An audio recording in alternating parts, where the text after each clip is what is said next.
Hey guys, so this is the 7Hz Sonus. Now 7Hz doesn't really need any further introduction.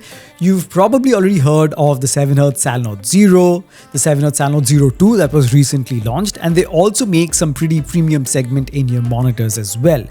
But what makes this particular in-ear monitor, the 7Hz Sonus special, is the fact that this is 7Hz first advent into a hybrid in-ear monitor. So the 7Hz Sonus packs both a dynamic driver as well as a balanced armature inside. So in this video, I'm going to break down what makes the 7Hz Sonus great, what makes it not so great, something that they can improve upon, and finally, whether you should get this or not. Alright, so with that said, let's begin. Okay, first let's get the unboxing out of the way. So the 7Hz Sonus comes in a standard packaging, nothing too fancy, also nothing that feels too cheap. Sliding off the outer cover, you get this orange box. Inside it, you get the user manual, 8 pairs of silicone ear tips of various sizes, a carrying pouch, the high quality silver plated oxygen-free copper cable that has 2-pin connectors on one end, and a very cool looking transparent 3.5mm audio jack on the other. You also get some extra mesh filters, and of course you get the 7Hz Sonus hybrid in-ear monitors themselves. Now as for the specs, the 7Hz Sonus, as mentioned, is a hybrid in-ear monitor, so it packs a dynamic driver as well as a balanced armature inside. So it's got one of each, and the dynamic driver is going to take care of your low end and maybe a bit of the mids, while the balanced armatures are going to take care of the mids and the high frequencies. It's also got an impedance of 30 ohms, so again, it does categorize this as a low impedance in-ear monitor. However, I would still suggest, as always, that you do invest in a portable DAC. Nothing too expensive, nothing too fancy, just something that can provide these with ample power so that these can perform to their full potential and leave nothing in the tank. And I'll leave the one that I personally use in the description below. Now in terms of the build quality, the 7Hz Sonus is a mixture of resin and aluminum alloy. The portion that is going to rest on your ear is made of medical grade resin, and the faceplate is made of aluminum alloy. And as for the comfort, while it is shaped ergonomically, when placed in my ear, I found that after 1.5 hours of continuous usage, it got a bit unpleasant. So this could be just me, it could be because I have small or weird ears, and it could be fine for you. The part which is going to rest on your ear, inside the contours of your ears, that is the part that gets a bit piercing after continuous usage, so just something you should keep in mind. Okay, so with all that out of the way, let's talk about the main criteria, which is the audio quality. Now you guys know that I judge in-ear monitors based on how they produce the 3 main frequencies that broadly make up any sound that you hear.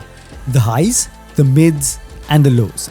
The highs or the treble, where the really sharp sounding instruments are, the mids where the vocals are, and the low end or the bass response. Alright, starting off with the highs or the treble response, the highs are on the sharper side, and sometimes it's too sharp for its own good. Now don't get me wrong, for the most part, every instrument that falls into the higher frequencies is going to pack a ton of detail and definition, and it's got excellent control. The fall off is smooth, and for the most part, you're going to be able to make out every instrument and even the spacing between them. So it's got very good control and definition. However, sometimes certain tracks, if the instrument falls into the ultra high category, you will find them to be a bit too sharp. And that, for prolonged listening sessions, could get a bit unpleasant.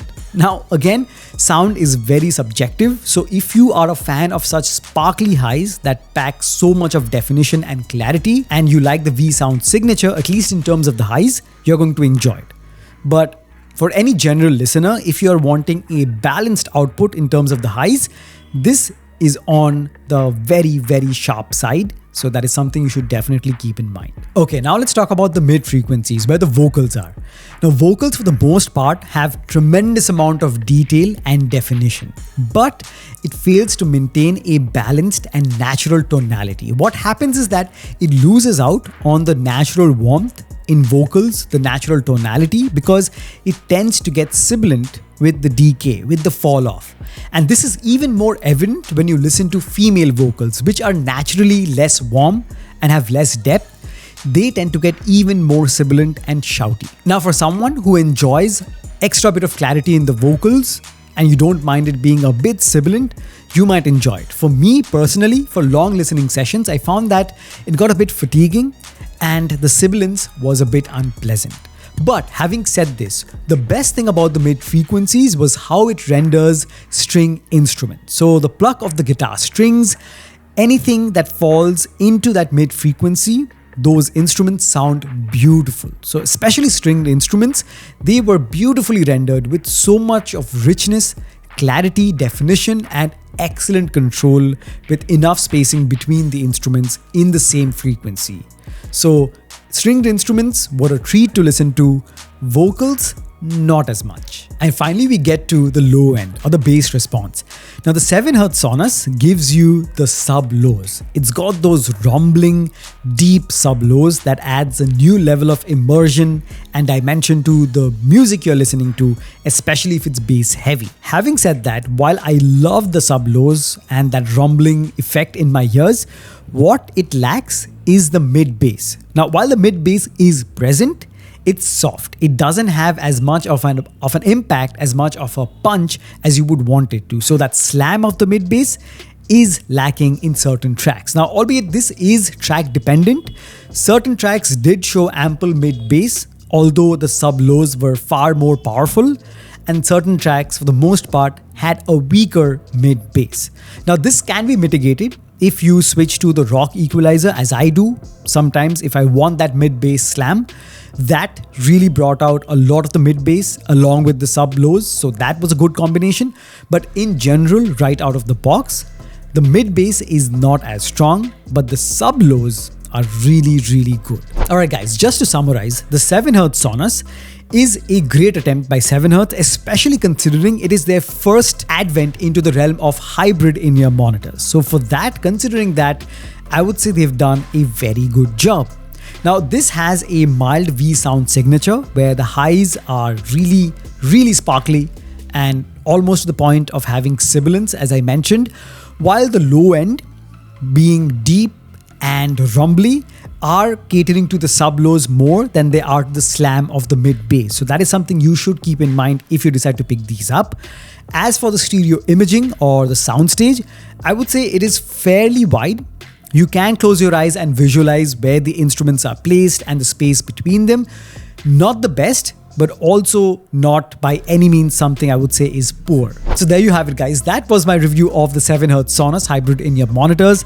I hope you've enjoyed that. If you have any other questions regarding this, please hit me up in the comment section below. I'll try my best to answer them. As always, if you decide to pick these up, the link of this product is given in the description below, and I would really appreciate if you use that link to make your purchase.